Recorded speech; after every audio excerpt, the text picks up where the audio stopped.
I went to the university just undecided, didn't know what I wanted to do. Took a psychology class as a general science and just loved it. Just fascinated about how people think and what makes them different, and abnormal psych a little bit, or pathological, and just what the norms are, what the people are. 'Cause they're not always what I expect. And what I would say if somebody says, here's our research question, what do you think the outcome is? Not always what I expect. So just getting that insight, knowing that was helpful. But I declared psychology as my major and math as my minor. So on one hand, I have such a concrete math is math, right? You can't argue the 2 plus 2, that you can do proofs and break it all down. But psychology, that's ever changing, and it's different in populations, and it's different across time, and just fascinating.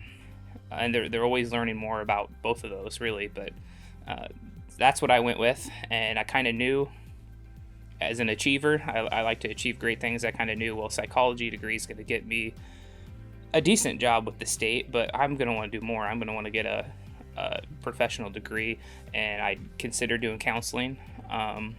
So I looked at a clinical psych program. I could have the degree that would give me the opportunity to teach. I always want to keep that on the table, and to counsel and help people. I knew I wanted to help people. I just didn't know how or what kind of avenue, but I knew that would give me a great opportunity to help people.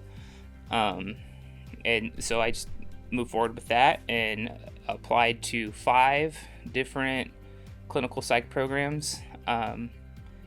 Got 4 nice rejection letters, and Texas A&M gave me a harsh one.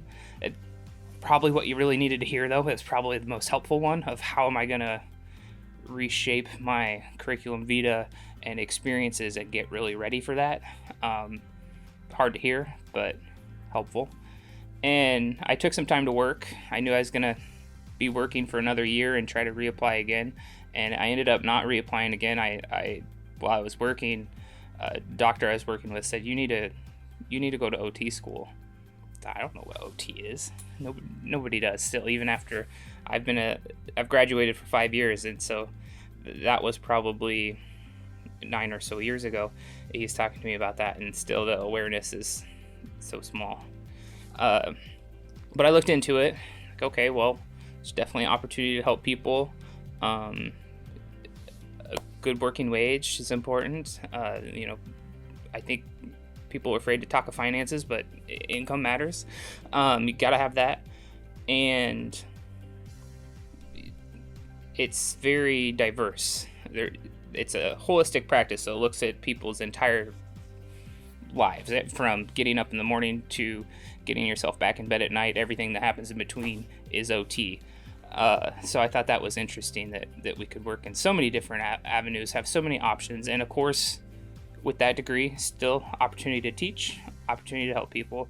I just didn't know it was going to get me an opportunity to own a business and help people by employing people that help people. It's kind of a next level thing. And I find that neat. Anytime you can kind of scale and make what you're offering the world bigger than yourself. So it's gotten us to here. I have 3 OT assistants now and a receptionist that help me help more people every week. And then I'm looking into designing some web-based content that people can consume to help them learn more about themselves or people they care for, along the avenue of continuing education credits for people. I think that's another good opportunity to have what my knowledge is inside of my head, to get it out and to share it with the world in ways that people can apply it and learn and do what they do or take care of themselves better.